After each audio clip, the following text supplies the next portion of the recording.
Chowmein, noodles এগুলো খেতে কিন্তু আমরা ভীষণই পছন্দ করি। আর বিশেষ করে বাচ্চারা এই ধরনের খাবার-দাবার হয় জলখাবারে তা না হলে রাতের জলখাবারে খেতে ভীষণ পছন্দ করে। জলখাবারে বলতে সকালের জলখাবারে। আবার রাতের জলখাবারেও খেতে ভীষণ পছন্দ করে, আবার অনেক সময় স্কুলে টিফিন নিয়ে যেতেও ভীষণ পছন্দ করে।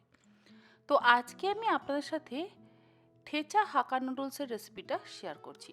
তার জন্য আমি নিয়েছি ১ প্যাকেট হাক্কা নুডলস। পাত্রের মধ্যে দিয়ে দিলাম পরিমাণ মতন জল। জলের মধ্যে দিয়ে দিলাম ১ চা চামচ লবণ। জলটা যখন ফুটে উঠবে তখন এর মধ্যে আমি হাক্কা নুডলসটা দিয়ে দিলাম। গ্যাসের ফ্লেমটাকে হাইতে করে দিয়ে মিনিট ৩-৪ খুব ভালো করে ফুটিয়ে নেব। হাক্কা নুডলস সেদ্ধ করতে কিন্তু একটু সময় লাগে। সেদ্ধ যদি ঠিক মতন না হয় তাহলে কিন্তু ভেতরটা শক্ত থেকে যায়।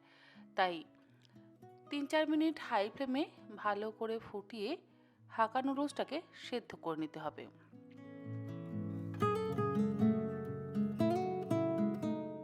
নুডলসটা সেদ্ধ হয়ে যাওয়ার পর জল থেকে তুলে আলাদা একটা পাত্রের মধ্যে রেখে দিচ্ছি। আপনারা চাইলে স্ট্রেনারের সাহায্যেও কিন্তু জলটা ঝরিয়ে নিতে পারেন। হাক্কা নুডলস কিন্তু একটু শুকনো শুকনো হয়, সেই জন্য হাতে ২ টেবিল চামচ পরিমাণে সাদা তেল নিয়ে আমি নুডলসের গায়ে খুব ভালো করে মাখিয়ে নিলাম। এইভাবে যদি মাখিয়ে নেওয়া হয় না তাহলে গায়ে গায়ে লেগে যায় না, আলাদা আলাদা বা ছাড়া ছাড়া থাকে। নুডলসগুলো যদি গায়ে গায়ে লেগে যায় তাহলে কিন্তু একেবারেই ভালো লাগে না। সেই জন্য অবশ্যই সেদ্ধ করে তুলে নেওয়ার পর একটু তেল মাখিয়ে নেবেন। আর যেহেতু এটা ঠেচা হাক্কা নুডলস, সেই জন্য আমি কড়াইতে দিয়ে দিলাম ৩-৪ টেবিল চামচ পরিমাণে সাদা তেল। তেল গরম হয়ে যাওয়ার পর ১৫-১৬ কোয়া রসুন দিয়ে দিলাম। আর দিচ্ছি ৪টে কাঁচা লঙ্কা। কাঁচা লঙ্কাগুলোকে একটু চিড়ে নিয়ে তারপর ব্যবহার করেছি। বাচ্চারা খেলে লঙ্কার পরিমাণটা একটু বুঝে ব্যবহার করবেন। ১ চা চামচ পরিমাণে দিয়ে দিলাম গোটা জিরে, আর তার সাথে দিয়ে দিলাম ২-২.৫ টেবিল চামচ পরিমাণে চিনেবাদাম বা শিংদানা। গ্যাসের ফ্লেমটাকে লো টু মিডিয়ামে করে দিয়ে এগুলোকে খুব ভালো করে ভেজে নেব। একটু লালচে করে ভাজা হয়ে যাওয়ার পর এর মধ্যে দিয়ে দিচ্ছি বেশ কিছুটা পরিমাণে ফ্রেশ ধনেপাতা। ধনেপাতাগুলো দিয়ে আবারও ভালো করে একটু ভাজা ভাজা করে নিচ্ছি। তারপরে গ্যাসের ফ্লেমটাকে বন্ধ করে দিয়ে আলাদা একটা পাত্রের মধ্যে এই মশলাগুলো তুলে নিয়ে ঠান্ডা করে নেব। ঠান্ডা হয়ে গেলে হামালদিস্তের মধ্যে আমরা থেতো করে নেব। যদি হামালদিস্তে না থাকে তাহলে আপনারা মিক্সিতেও করতে পারেন, কিন্তু ঠেচা সবসময় হামালদিস্তেতেই থেতো করে নেওয়া হয়।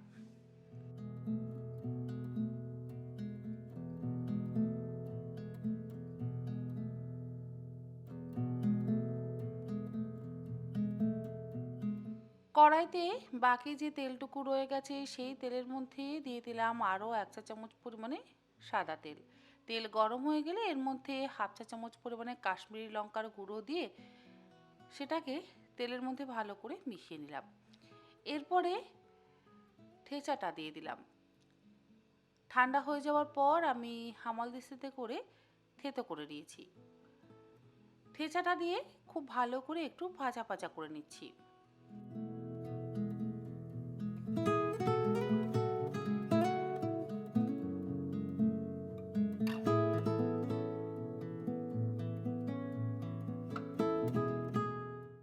মশলাটা ভালো করে ভাজা ভাজা করে নেওয়ার পর এবারে সেদ্ধ হাক্কা নুডলসটা দিয়ে দিলাম।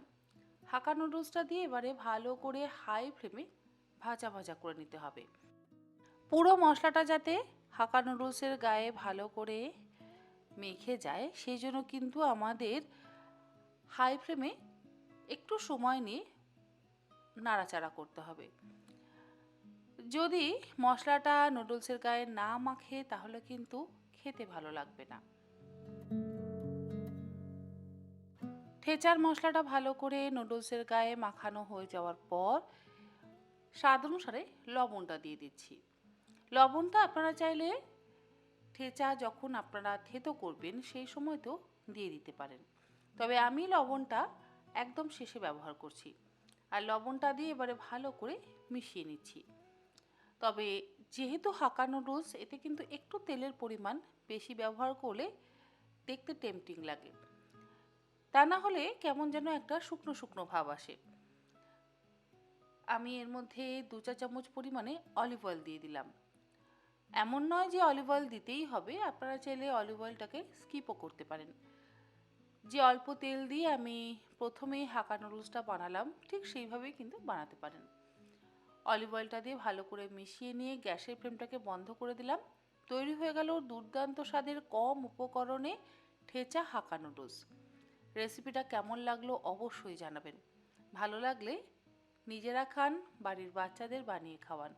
আর বাচ্চাদের জন্য যখন বানাবেন তখন অবশ্যই লঙ্কাটা একটু কম ব্যবহার করবেন।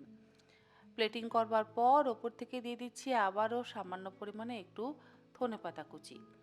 এর আগে আমি আপনাদের সাথে চিকেন ঠেচা, পনির ঠেচার রেসিপি শেয়ার করেছি। আজ শেয়ার করলাম ঠেচা হাক্কা নুডলসের রেসিপি। আশা করি রেসিপিটা আপনাদের ভালো লাগলো। আপনারা সকলে ভালো থাকবেন, সুস্থ থাকবেন। ধন্যবাদ।